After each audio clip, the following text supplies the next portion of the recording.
మనసంతా నువ్వే movie release అయిన తర్వాత ఉదయ్ కిరణ్‌ని స్క్రీన్ పైన చూసిన తర్వాత ఎంతమంది కళ్ళల్లో నీరు తిరిగాయో అండ్ ఎంత మంచి వ్యక్తిని మనం కోల్పోయామని ఎంతమంది బాధపడ్డారో ఈ కింద కామెంట్‌లో తెలియజేయండి. పెద్ద పెద్ద హీరోలకు కూడా ఆ రోజుల్లో సాధ్యం కాని వరుసగా 3 బ్లాక్ బస్టర్‌లు తీసిన తర్వాత ఉదయ్ కిరణ్ జీవితం ఒక్కసారిగా చీకటి గదిలోకి వెళ్ళిపోయి ఒంటరిగా బ్రతకాల్సొచ్చింది. అలా ఎందుకయ్యింది? ఈరోజు ఈ వీడియోలో తెలుసుకుందాం. అండ్ ఫస్ట్ మీరు ఈ వీడియో చూసే ముందు ఈ వీడియో చివరి వరకు చూసిన తర్వాతే ఎవరైనా కింద కామెంట్ చేయండి. అంటే జడ్జ్ చేయండి. ఈ వీడియోని ఎక్కడ కూడా స్కిప్ చేసి చూడకండి. ఎందుకంటే ఇది చాలా సెన్సిటివ్ టాపిక్. సో దీనివల్ల ఎక్కడైనా స్కిప్ చేస్తే నేను చెప్పింది మీకు అర్థం కాకపోవచ్చు. దాని తర్వాత నన్ను మిస్జడ్జ్ చేయొచ్చు. సో నా సజెషన్ ఏంటంటే చివరి వరకు చూసిన తర్వాత కింద కామెంట్ చేయండి. ఖచ్చితంగా ఈ వీడియోస్ చివరి వరకు చూసిన తర్వాత ఇప్పటి వరకు ఉన్న మీ ఒపీనియన్ అనేది ఎంతో కొంత మారుతుందని నా ఒపీనియన్. సో వీడియోలోకి వెళ్దాం. 1980 జనవరి 26వ తేదీన ఉదయ్ కిరణ్ జన్మించారు. ఉదయ్ కిరణ్ ఎడ్యుకేషన్ కంప్లీట్ అయిపోయిన వెంటనే ఆయన ముంబైలో మోడలింగ్లో చేరారు. చేరిన తర్వాత ఆయన మూవీస్కి ఆడిషన్స్ ఇస్తూనే ఉన్నారు. 2000 సంవత్సరంలో తేజ డైరెక్టర్గా ఉన్న మూవీ చిత్రం, ఆ సినిమాకి ఆడిషన్స్ జరుగుతుండేటప్పుడు ఫస్ట్గా ఉదయ్ కిరణ్ గారికి ఛాన్స్ వచ్చింది. ఆ ఉదయ్ కిరణ్ గారికి ఛాన్స్ అంటే అంత ఈజీగా రాలేదు, అదృష్టం కలిసి వచ్చింది. ఒక పెద్ద ప్రొడ్యూసర్ ఆ మూవీకి ప్రొడ్యూస్ చేస్తుండేటప్పుడు ఈ మూవీకి కొత్త కుర్రోళ్ళని కాకుండా ఆల్రెడీ ఉన్న నెపో కిడ్ని ఎవరైనా తీసుకొచ్చి నేను ఈ మూవీకి ప్రొడ్యూస్ చేస్తాననుకుని ఆయన చెప్పాడు. దాంతో ఉదయ్ కిరణ్ని నెక్స్ట్ రోలో పెట్టవలసి వచ్చింది. ఫస్ట్ ఆయనకి అవకాశం ఇచ్చారు. కానీ ఇక్కడ రెమ్యూనరేషన్ అంటే తక్కువ ఇవ్వడంతో ఆయన పెద్ద హీరో కొడుకు ఒప్పుకోలేదు. దాంతో ఆ అవకాశం అనేది ఉదయ్ కిరణ్కి వరించింది. ఆ ఒక్క అవకాశాన్ని అందిపుచ్చుకున్న ఉదయ్ కిరణ్ ఒక్క రోజులో ఆయన చిత్రం సినిమా ఎంత పెద్ద హిట్ అయిందో అందరికీ తెలుసు. దాంతో ఆ మూవీ హిట్ ఆయన తెలుగు చిత్రసీమలో ఫస్ట్ మూవీతోనే చాలా పెద్ద బ్లాక్ బస్టర్ అందుకున్న మొదటి హీరో అయ్యాడు. దాంతో వెంటనే మంచి సినిమా ఆఫర్స్ అతనికి వచ్చాయి. అదే తేజ డైరెక్షన్లో నువ్వు నేను అనే మూవీ చేశారు. అది చాలా పెద్ద హిట్ అయింది. దాని తర్వాత వెంటనే మనసంతా నువ్వే అనే మూవీ కూడా చేశారు. అది కూడా చాలా పెద్ద హిట్ అయింది. పెద్ద హీరోలకి ఎవరికి ఆ రోజుల్లో సాధ్యం కానిది వరుసగా 3 బ్లాక్ బస్టర్లు అంటే ఇండస్ట్రీతో సంబంధం లేని ఒక వ్యక్తికి దక్కడంతో ఆయన స్టార్డమ్ అనేది ఒక్క రోజులో మారిపోయింది. ఆ మూవీస్ హిట్ వల్ల ఆయనకి ఇంటర్వ్యూస్ కూడా చాలా వచ్చాయి. అలా ఇంటర్వ్యూలో ఒక అమ్మాయి ఆయనకి పరిచయం అయింది. ఆ అమ్మాయి ఉదయ్ కిరణ్ గారికి బాగా నచ్చింది. సో ఉదయ్ కిరణ్ గారు ఆ అమ్మాయికి ప్రపోజ్ చేశారు. ప్రపోజ్ చేసిన వెంటనే ఆ అమ్మాయి కూడా యాక్సెప్ట్ చేసింది. అలా యాక్సెప్ట్ చేసిన తర్వాత వీళ్ళిద్దరూ కొన్ని రోజులు ప్రేమలో ఉన్నారు.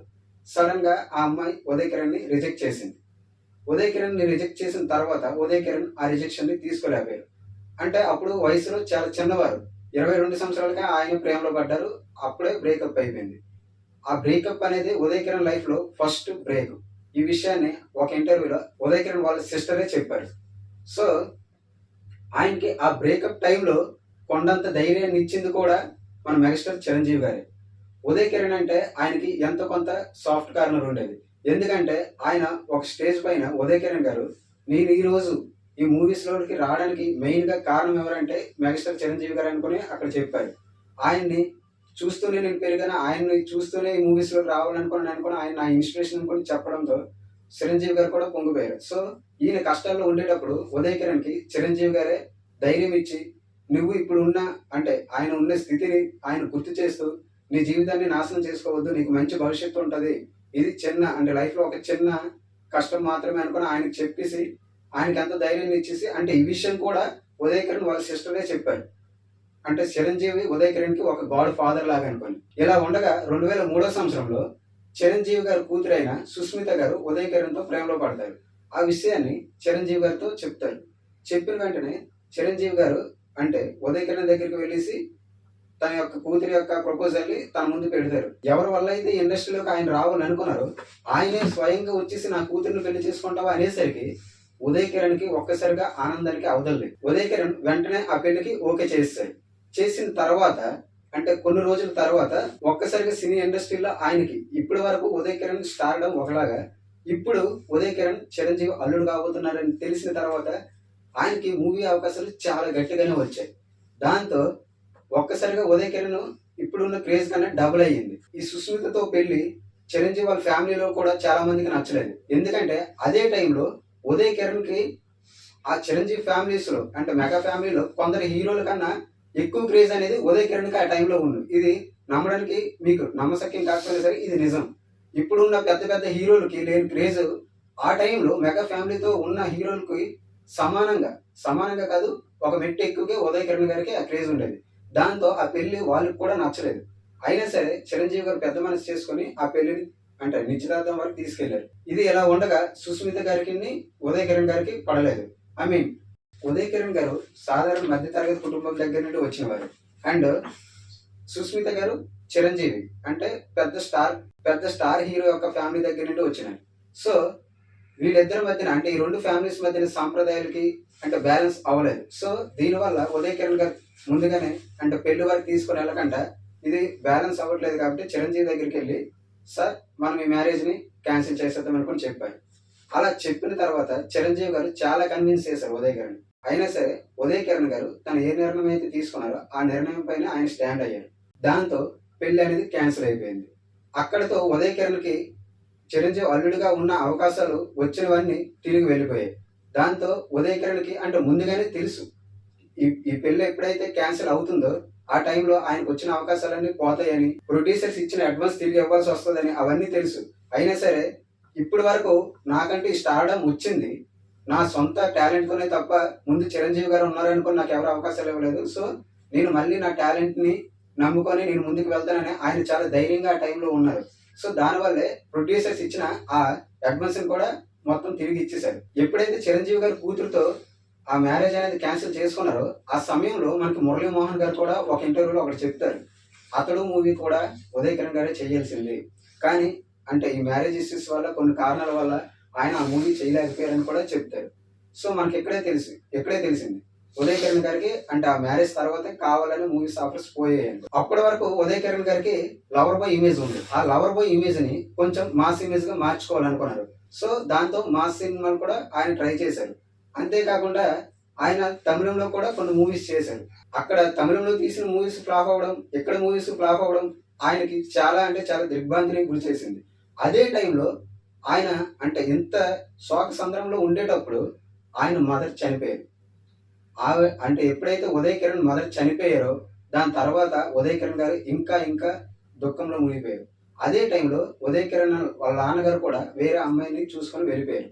అంతకుముందు వాళ్ళ అన్నగారు కూడా చనిపోయారు. మిగిలిన వాళ్ళ అక్కగారు ఒక్కరే ఉన్నారు. వాళ్ళ అక్కగారికి అప్పటికే మ్యారేజ్ అయ్యి ఆవిడ బయట ఎక్కడో ఉంటున్నారు. సో ఉదయ్ కిరణ్కి అంటే ఈ టైంలో అదో పాతాళానికి వెళ్ళిపోయాడని కూడా మనం చెప్పాలి. ఆ టైంలో ఉదయ్ కిరణ్ ఖచ్చితంగా ఒక నిర్ణయం తీసుకోండి. ఆ నిర్ణయం కూడా అప్పుడు కూడా సూసైడ్ చేసుకోవాలనుకోండి. కానీ అది విఫలమయ్యి ఉదయ్ కిరణ్ ప్రాణాలతో బయటపడ్డాడు. ఆ టైంలో కూడా మళ్ళీ ఆయన మూవీస్ పైనే ఫోకస్ చేశాడు. అదే టైంలో వేరే ఒక ఫీల్డ్ ఏదైనా ఎంచుకుంటే బహుశా బాగుపడేవారేమో, అంటే ఈ రోజు ఉదయ్ కిరణ్ ఉండేవారేమో, అంటే మూవీస్ లో కాకపోయినా వేరే ఎక్కడైనా ఉండేవారేమో. కానీ ఆయన ఆ సంఘటన తర్వాత కూడా మళ్ళీ మూవీస్ పైన ఫోకస్ చేశారు. ఆ టైంలో ఉదయ్ కిరణ్ గారికి అంటే ఒక ఫ్రెండ్ ద్వారా విష్తా అనే అమ్మాయి పరిచయం అయింది. ఆమె సాఫ్ట్వేర్ కంపెనీలో పనిచేస్తుంది. ఆ అమ్మాయిని 2012లో ఉదయ్ కిరణ్ గారు మ్యారేజ్ చేసుకుంటారు. ఆ అమ్మాయి వచ్చిన తర్వాత ఆయన లైఫ్ లో కష్టాలు పోతాయి, ఆయనకు మళ్ళీ కొత్త లైఫ్ స్టార్ట్ అయింది ఇవన్నీ అనుకున్నారు. కానీ అప్పుడు ఆయనకి జై శ్రీరామ్ అనేది ఫ్లాప్ తర్వాత చాలా అంటే చాలా పెద్ద ఆర్థిక సమస్యలు అప్పుడే వచ్చి పడ్డాయి. దాంతో పాటు ఆయన ఉదయ్ కిరణ్ ఎవరైతే మేనేజర్ గా పెట్టుకున్నారో ఆయన కూడా ఉదయ్ కిరణ్ పేరు చెప్పేసి చాలా దగ్గర మనీ తీసుకున్నారు. దాంతో ఉదయ్ కిరణ్ మీద ఆ ప్రెషర్ పడ్డది. ఇంటిలో కూడా ఆర్థిక సమస్యలు బాగా పెరిగిపోయాయి. దాంతో పాటు ఈ చీటింగ్ వాళ్ళ ఫ్యామిలీస్ లో ఉదయ్ కిరణ్ ఫ్యామిలీలో కూడా చాలా గొడవలు వచ్చాయి. దీంతో ఉదయ్ కిరణ్ కి అంటే ముందు ఆ పెళ్ళైన తర్వాత కూడా అతని లైఫ్ ఏం మారలేదు. అంటే ఇది కేవలం అతని భార్య వల్ల కాదు, ఆయన యొక్క పరిస్థితి, ఆయన నమ్మిన కొందరు మనుషుల వల్ల ఆయనకి కారణం వచ్చింది. సో అప్పుడు ఆ టైంలో ఉదయ్ కిరణ్ వాళ్ళ ఆవిడ అంటే వాళ్ళ వైఫ్ యొక్క శాలరీ మీదే 25,000 ఎంతో సంథింగ్, ఆ శాలరీ మీదే ఉదయ్ కిరణ్ కూడా బ్రతకాల్సి వచ్చింది. ఆ శాలరీ పైన ఆధారపడాల్సి వచ్చింది. దీంతో ఒకప్పుడు ఒక స్టార్ లా బ్రతికిన ఆయన ఈ యొక్క జీవితాన్ని ఆయన తట్టుకోలేకపోయాడు. దాంతో ఉదయ్ కిరణ్ చిన్న మనసు చేసుకొని చనిపోవాలనుకున్నారు. అప్పుడే హ్యాంగింగ్ చేసుకొని ఆయన 2014 జనవరి 5వ తేదీన ఆయన ఉరేసుకొని చనిపోయారు. ఇక్కడ ఈ డెత్ ని అందరూ కూడా ఎందుకు మిస్టరీ అనుకుని అన్నారంటే, ఆ రోజు చనిపోయిన రోజు కొన్ని విషయాలు అందరికి ప్రేక్షకుల మనసుల్లో కొన్ని డౌట్స్ అయితే నింపాయి. అదేంటంటే అలా హ్యాంగింగ్ చేసుకునే రోజు ఆయన హ్యాంగింగ్ చేసుకునేటప్పుడు అక్కడ ఎటువంటి లెటర్ లేదనుకొని పోలీసులు అంటే చెప్పడం. నెక్స్ట్ ఆ రోజు డెడ్ బాడీని అంటే హాస్పిటల్కి తీసుకెళ్లిన తర్వాత ఆ డెడ్ బాడీని 15 గంటల పాటు ఫ్యామిలీకి ఎవరికి చూపించకపోవడం. నెక్స్ట్ సినిమాలో ఉండే పాలిటిక్స్, ఇవన్నీ కొన్ని కొన్ని ప్రశ్నలు, కొన్ని ఊహాగానాలు అయితే ఉన్నాయి. దీనివల్ల ఇప్పటికీ అది ఒక డెత్ మిస్టరీగానే ఉండిపోయింది. కానీ నా పర్స్పెక్టివ్ లో ఒకసారి ఆలోచిస్తే, ఇప్పుడు ఒక మనిషికి సినిమా అంటే ఆయనకి సినిమాయే జీవితం, నేను కాదన్ను. కానీ మన జీవితం అనేది మనం ఎంచుకున్న గోల్ కన్నా చాలా గొప్పది. అంటే కష్టం నిజంగా ఆయనకు వచ్చిన కష్టం మామూలు కష్టం కాదు. అది చాలా తక్కువ వయసులో ఆయన ఫ్యామిలీ మెంబర్స్ అందరినీ కోల్పోయారు. ఆయన జీవితాన్ని కోల్పోయారు. ఐ మీన్ ఆయన యొక్క గోల్ ఏదైతే వచ్చిందో దాన్ని కోల్పోయారు. అన్ని సమస్యలు ఉన్నా సరే, ఆర్థికంగా అవ్వచ్చు, వ్యక్తిగతంగా ఆయనకి చాలా ఒత్తిడులు కూడా ఉండొచ్చు. అయినా సరే మన జీవితం అనేది మనకుండే గోల్ కన్నా చాలా గొప్పది. ఎవరో ఒక వ్యక్తి మన జీవితాన్ని ఖచ్చితంగా నిర్దేశించలేరు. అంటే చిరంజీవి వల్ల లేకపోతే సంథింగ్ ఇంకా ఎవరి వల్ల ఆయనకి మెగా ఫ్యామిలీ వల్ల లేకపోతే పెద్ద పెద్ద ప్రొడ్యూసర్ల వల్ల ఆయనకి అవకాశాలు రాలేదన్న మాట అయితే నిజం కావచ్చు. కానీ ఆయన చావుకు వాళ్ళు కారణం అనుకుంటే మాత్రం అది పొరపాటని నేను అంటాను. ఎందుకంటే సినిమా ఒకటే జీవితం కాదు, ఆ గోల్ ఒకటే ఆయన జీవితం కాదు. ఆయనకి అంతకన్నా గొప్పదే ఉంది. అది ఆయన మనసు, ఆయన వ్యక్తిత్వం. మన జీవితం ఎప్పుడు కూడా మన చేతుల్లో ఉండాలి తప్ప ఎదుటి వాళ్ళ యొక్క డెసిషన్ పైన మన జీవితం ఆధారపడి ఉండకూడదు. ఆయన ఎప్పుడైతే చిరంజీవి కూతురితో మ్యారేజ్ వద్దనుకున్నారో అది ఆయన డెసిషనే. సో ఆయనకు తెలుసు నాకు సినిమా అవకాశాలు తగ్గుతాయి, రావు, తర్వాత నేను ఇలా బాధపడాల్సి వస్తుందని. అయినా సరే ఆయన నిలబడతారు అనుకున్నారు. సో అలా నిలబడ్డారు కూడా కొన్ని రోజులు. కానీ ఆ కష్టం వచ్చేటప్పుడు ఇప్పుడు ఫర్ ఎగ్జాంపుల్ తరుణ్ కావచ్చు, ఆయనతో పాటే స్టార్గా ఉన్నారు. ఆయన కూడా సినిమా అవకాశాలు తర్వాత రాలేదు. అలాగైనా ఆయన దీన్ని ఎంచుకోలేదు. సో మనలో ఎంత టాలెంట్ ఉంది, ఎంత కసి ఉంది, మనకి మానసిక ఒత్తిడిని తట్టుకునే ధైర్యం కూడా ఉండాలి. అది లేనప్పుడే ఇలాంటివన్నీ జరుగుతాయి. చివరిసరిగా నేనేం చెప్పాలనుకుంటానంటే, దీనికి కారణం ఎవరైనా కావచ్చు. కానీ వాళ్ళందరూ సెకండరీ అవుతారు. దానికి మొదటి కారణం మాత్రం ఉదయ్ కిరణ్ గారే అవుతారనేది నా ఒపీనియన్. సో మీకేమనిపిస్తుందో మీరు కూడా కామెంట్లో చెప్పండి. That's the video guys. Thank you.